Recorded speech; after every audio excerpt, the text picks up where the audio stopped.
इस वक्त हम अक़लियती के ऑफ़िस में मौजूद हैं। हमारे साथ चेयरमैन ज़ाकिर ख़ान मौजूद हैं। ज़ाकिर भाई, ये बताइए, जो अल्लामा इक़बाल के ऊपर जो आप सेमिनार करने जा रहे हैं, इसके बारे में क्या इसका प्रोग्राम है और कब है ये? डॉक्टर अल्लामा इक़बाल साहब के याद में एक प्रोग्राम हमने यहाँ पे सेमिनार रख रहे हैं दिल्ली माइनॉरिटी कमीशन के दफ्तर में। और अल्लामा इक़बाल साहब इस आज़ाद, जब हिंदुस्तान की आज़ादी की लड़ाई लड़ी जा रही थी, तो उसके अंदर आपकी जो देशभक्ति के गीत हैं, देशभक्ति की शायरी है, वो क्रांतिकारियों के लिए एक ऐसा, यूँ सोचिए कि एक ऐसा उसमें उबाल पैदा कर देती थी उनकी शायरी, कि कोई भी शहीद उनके शायरों को पढ़कर उनकी जो शायरी होती थी वतन के लिए, उसके लिए मतलब यूँ कहिए कि हंसकर अपनी जान न्यौछावर कर देता था।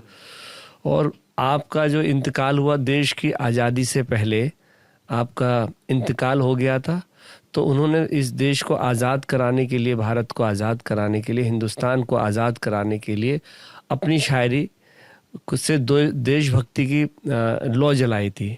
और आप सोचिए कि अल्लामा इक़बाल साहब के लिए उनकी जो हिंदी में शायरी हो, उर्दू के अंदर शायरी हो, वो बहुत मशहूर रही है। और जब देश आज़ाद हुआ तो इस हिंदुस्तान के अंदर स्कूलों के अंदर आज भी एक कौमी तराना गाया जाता है कि सारे जहां से अच्छा हिंदुस्तान हमारा, हिंदी है हम वतन हिंदुस्तान हमारा। तो ये एक हिंदी है हम वतन, कि हम सब इस वतन के नागरिक हैं। इसने सभी मज़हब के लोगों को एक बांध के रखा था कि किसी का भी कोई वतन से किसी का कोई मज़हब नहीं है, सिर्फ एक ही है, हिंदी है हम वतन। तो उसके बाद में आज भी वो कौमी तराना गाया था। इसके अलावा आप उर्दू के जो स्कूल हैं, आज भी जो उनकी नज़म पढ़ी जाती है, लब पे आती है दुआ बनकर तमन्ना मेरी, इस पूरी नज़म को आप पढ़िए, इतनी खूबसूरत है। और उसके अंदर जो दुआएं मांगी गई हैं कि जो बच्चों के जो कोमल हृदय होते हैं, उनके जो नाजुक दिल होते हैं, अगर वो सही तरीके से ये लब पे आती है बनकर दुआ तमन्ना मेरी, अगर इसको हर इंसान सुने और उस पर अमल करने लगे, तो मैं समझता हूँ कि बहुत सच्चा हिंदुस्तानी बन जाएगा। तो उनकी शायरी को याद करना, उनके लिए देशभक्ति के लिए, इस देश के लिए, आज़ादी के लिए क्या क्या किया, उस पर हम विस्तार से चर्चा करेंगे, उनकी शायरी से भी चर्चा करेंगे। यही हमारा एक मकसद है। इस दिन प्रोग्राम है और 5 तारीख को शाम को 3 बजे हमने ये प्रोग्राम अपना रखा है यहाँ पे दिल्ली माइनॉरिटी कमीशन में। नहीं, अल्लामा इक़बाल साहब तो एक सोचिए कि इस पे अपने आप में बहुत बड़ी महारत थी उनके। अगर हम शेरों को भी पढ़ें तो अगर मैं ये कहूँगा कि हिंदुस्तान में अगर गालिब के बाद में कोई बहुत अच्छे शायर हैं जिन्होंने दिलों पे राज करा, वो अल्लामा इक़बाल साहब हैं। और मैं कहूँगा हर मज़हब से उठकर उनकी शायरी थी, किसी एक मज़हब पे बन के उनकी शायरी नहीं रही है। हिंदी में भी उन्होंने बहुत अच्छी की है। उनका एक शेर याद आता, जब वो देश की आज़ादी के लिखा, फ़ना होने की इजाज़त ली नहीं जाती, ये वतन की मोहब्बत है जनाब, पूछ के की नहीं जाती।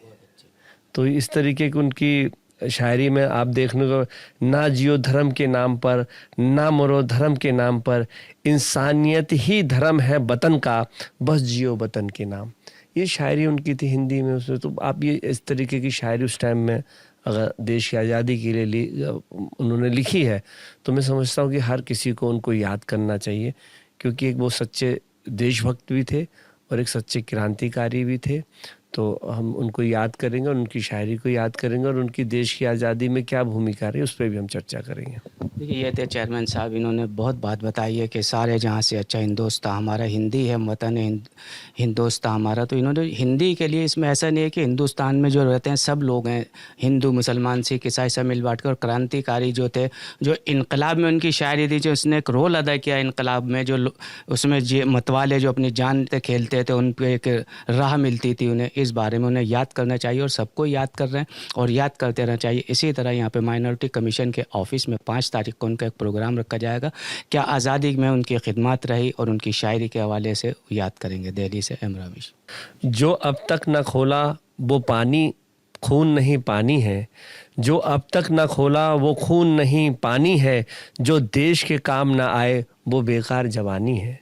चिड़िया को चहता छोड़ आया हूँ, मुझे छाती से अपनी तू लगा लेना, ए भारत माँ, मैं अपनी माँ की बाहों को तरसता छोड़ा। लिख रहा हूँ मैं अंजाम, जिसका कल आगाज आएगा, मेरे लहू का हर एक कतरा इंकलाब लाएगा। सियासी तकदीर यूट्यूब चैनल को सब्सक्राइब करें और बेल आइकन पर क्लिक करें ताकि आपको सबसे पहले खबरें मिलती रहें।